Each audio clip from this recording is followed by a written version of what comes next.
Innovation is not magic. It is what happens when government gets out of the way, education gets into the future, and the people are trusted to build the impossible. My fellow Nigerians, we've been called many things: the giant of Africa, the land of potential, the sleeping colossus. But I stand before you today with a simple truth. Potential has expired. It is time to perform. Nigeria cannot eat potential. Our children cannot be fed with the hope of tomorrow. Our youth, brilliant, burning, restless, are not asking for handouts. They are asking for space, for structure, for a country that believes in their ideas as much as it praises their resilience. I have said this before, but let me say this plainly once again. We will no longer build our dreams in another man's land. We will no longer export our brilliance and import our survival. The future we seek will not come from oil rigs or foreign donors. It will be written in code, built in labs, sung in studios, and designed in the minds of our people. The new oil is innovation. We live in a world where software writes poetry and algorithms drive cars, where startups become global giants in 5 years or less, where a young woman with a laptop in Makurdi can build a solution that scales in Nairobi, San Francisco, and Tokyo. So I ask again, why not Nigeria? Why can't Aba become a manufacturing tech hub?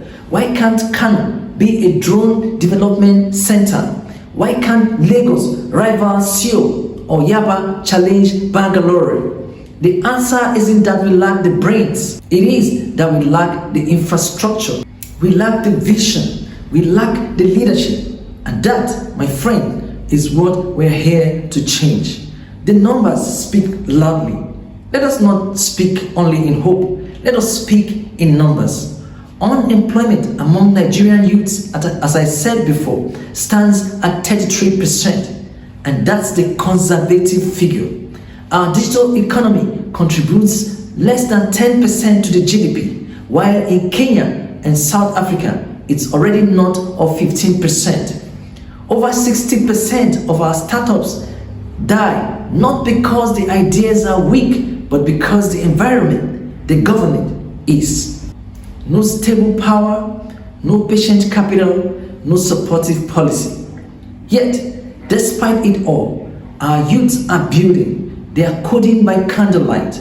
They are designing from data-starved laptops. They are singing their way into the global charts, filming their way into Netflix, engineering their way into the heart of global innovation.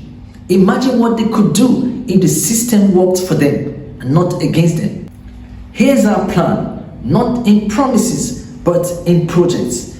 Innovation districts in every geopolitical zone with steady power, fast internet, and tax relief. A national startup fund that backs 100,000 young innovators with capital, mentorship, and global exposure. Not next year, but from our first year in office, if and when I become president. STEM education from primary school, because the future cannot wait for university. A skills to skill pipeline that trains 5 million young Nigerians in tech, AI, robotics, design, and climate smart agriculture within 4 years. A creative economy blueprint, because music, fashion, art, and film are not hobbies. They are billion-dollar industries waiting for structure. And yes, broadband for all, because if data is the new oxygen, no Nigerian child should suffocate for lack of signal. A story that keeps me up. Once I met a boy in Kaduna, 17, eyes sharp, fingers faster than lightning on a laptop keyboard.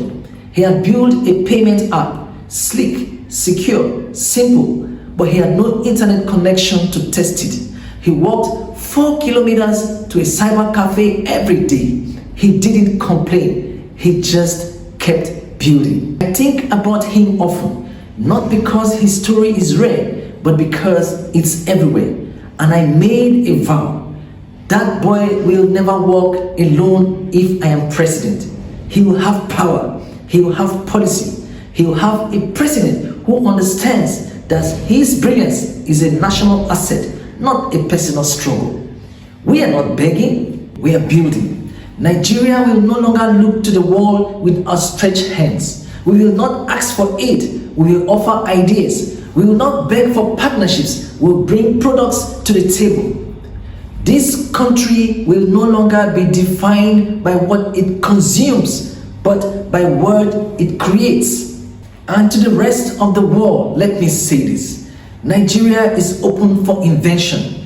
We are not just a consumer base, we are a builder's paradise. Our young people do not need saving, they need space to soar. This is not a dream, this is a direction. This is not a slogan, it is a strategy. Prosperity is not an accident, it is a product of intention and innovation. And innovation only grows where leadership knows how to listen, how to learn, and how to lead without fear. So let us rise, not just with songs, but with software. Let us build, not just roads, but futures. Let us lead, not just politically, but economically, technologically. This is the Nigeria I offer. A country of ideas, a country of innovation, a country of unstoppable, inclusive prosperity. It is time to build. Are you ready? Let's go. Follow me and let's change Nigeria together. God bless you and God bless Nigeria.